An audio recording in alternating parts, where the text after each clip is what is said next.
गृहस्थ अपने उत्तरदायित्व से निवृत्त होकर धर्म ध्यान करना चाहता है, ऐसी स्थिति में वह अपनी चल अचल संपत्ति का एक सार्वजनिक ट्रस्ट बनाना चाहता है। उस ट्रस्ट का गठन कैसे हो और किस प्रकार से शुरू करना चाहिए?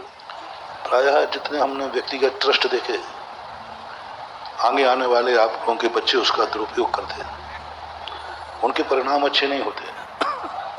पारिवारिक जितने भी ट्रस्ट बने हैं, सब ट्रस्टों में उनके बच्चों ने कब्जे कर लिए हैं, और जब उनमें बंटवारा होता है तो उनके अंदर बहुत राग द्वेष कसाय बहुत हो जाते हैं। मेरा तो मानना है कि व्यक्तिगत ट्रस्टों की अपेक्षा जो सार्वजनिक संस्थाएं हैं, जो अंतर्राष्ट्रीय तीर्थ क्षेत्र हैं, वहाँ अपना एक कोई ध्रुव फंड बना करके, या जो और अच्छी संस्थाएं हों और वहाँ ध्रुव फंड बना करके वो लोग चलाएं तो ज़्यादा बेटर है। क्योंकि आपका ट्रस्ट आपके बच्चों को घातक बनेगा। वो इसके अपने में मालिकियत ले लेते हैं और इसका 90% जितने व्यक्तिगत ट्रस्ट हैं सब दुरुपयोग करते हैं। पीढ़ी दर पीढ़ी उस पर अधिकार जमा देते हैं। आप देखो ना, संस्थाओं पर, सार्वजनिक संस्थाएं, दान सारी समाज का आता है, पैसा सारी समाज देती है, और कमेटियों में बस बनती है। बाप मरता है बेटा बैठ जाता है, बेटा मरता है पोता बैठ जाता है, छोड़ने नहीं चाहते। ये लोग इतना पाप कराते हैं, धीरे धीरे ये वंश तुम्हारे खत्म हो जाएंगे। ये ट्रस्ट तुम्हारे वंश को नाश कर देंगे। ये ट्रस्ट तुम्हारे वंश के ऊपर बहुत बड़ा विपरीत वातावरण कर, क्योंकि वो नियम से आगे जाकर के उनमें विद्रूपता आती है। इसलिए मेरा तो मानना यही है कि जिन जिन संस्थाओं पर बाप बेटों की परंपरा चलती है, वे वंश धीरे धीरे 3 पीढ़ी चलेंगे, अधिक से अधिक 3 पीढ़ी के बाद उनके वंशों का डाउनफॉल चालू हो जाता है। और ऐसा फॉल होता है कि आगे जाकर कोई वंश में नाम देना नहीं बनता। मैं सदा आपसे कहना चाह रहा हूँ, सारी दुनिया से कहना चाहता हूँ, खासतौर से मैं अपने भक्तों से कहना चाहता हूँ, कोई भी धार्मिक स्थलों में कभी अपने अधिकार की वसीयत मत बनो। अपने बेटे को अपने पद पर कभी नहीं बैठाने के लिए ऐसा दाव पेच करके कि हमारे मरने के बाद मेरा बेटा बैठा है, ऐसा कुछ नहीं करना चाहिए। इसके करने से बहुत नुकसान हो जाता है। तो ये जो आज परंपराएं हैं, उसको देखते हुए आज तक शास्त्रों में भी ऐसा कहीं हुआ नहीं, किसी धार्मिक ट्रस्ट, किसी निजी धार्मिक ट्रस्ट बनाए गए हों और उनके न्यास चल रहे हों। दान ऐसा दे दो कि बच्चों तक के लिए उस पर कभी नीयत खराब ना हो।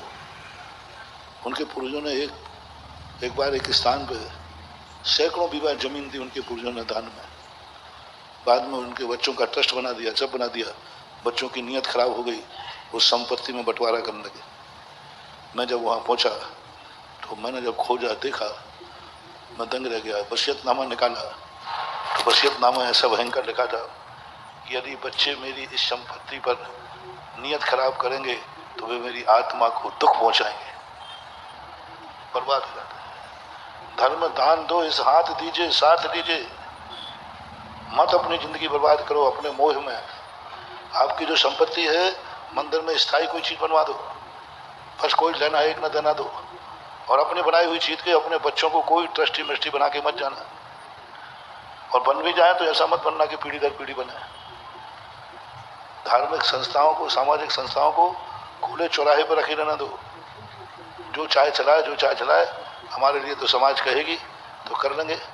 हम तो ऐसे ही करते हैं। हमारे भक्त जब मंदिर बनाते हैं ना कोई, तो जब मंदिर की हम प्रतिष्ठा करते हैं तो हम क्या बोलते हैं, सबसे मंदिर के मालिक को खड़ा करते हैं कि बोलो, और सब लोग सुनना, बहुत अच्छी बात है, हमारे भक्त की बात कर रहा हूँ, खड़ा करके कहते बोलो समाज से कि ये मंदिर में जितनी संपत्ति मैंने लगाई थी लगा दी, अब मैं ये मंदिर समाज को सौंपता हूँ। यदि समाज की अनुमति हो तो मैं इस मंदिर में प्रतिदिन दर्शन पूजन कर लूँ क्या? समाज से देखो कैसे त्याग करते हैं। सुनो बात सुनो भाई, सब लोगों से, सारे भारत के लोगों से कह रहा हूँ, जब भी मंदिर बनाओ, धार्मिक कार्य कराओ, कोई धर्मशाला बनाओ, कोई न्यास बनाओ, सब समाज के नाम कर दो, और फिर खड़े होकर पूछो कि यदि पूरी समाज की और नहीं हो तो हमने तो मंदिर समाज को सौंप दिया। यदि समाज कहे कि तुम इस मंदिर के दर्शन करने नहीं आओगे तो भी मैं कोई क्लेम नहीं करूंगा, मैं दूसरे मंदिर चला जाऊंगा। समाज की सहमति हो, ऐसा दान दे करके मरो तो 100 पीढ़ियां तक तुम्हारा वंश सुरक्षित रहेगा। वंश ही खत्म नहीं होगा। ऐसा दान होना चाहिए। तुम तो थोड़ा ही सा तुम्हारा दान हुआ नहीं और तुम वसीयत लिखवा दो। बाप मरा तो बेटे को पहले, मरने के पहले ही बैठा देता है। वो बहुत अहद कर रहा है। कम से कम मैं अपने भक्तों से तो कह ही सकता हूँ, अपन को ऐसा नहीं करना। अपन को तो दान दे दो, छोड़ दो, दे दिया। ऐसा जैसे नारियल चढ़ा के छोड़ देते ना, अब नारियल कहाँ जाएगा? हमें कोई लेना देना नहीं, हमें देना था, हमने दे दिया, बात खत्म।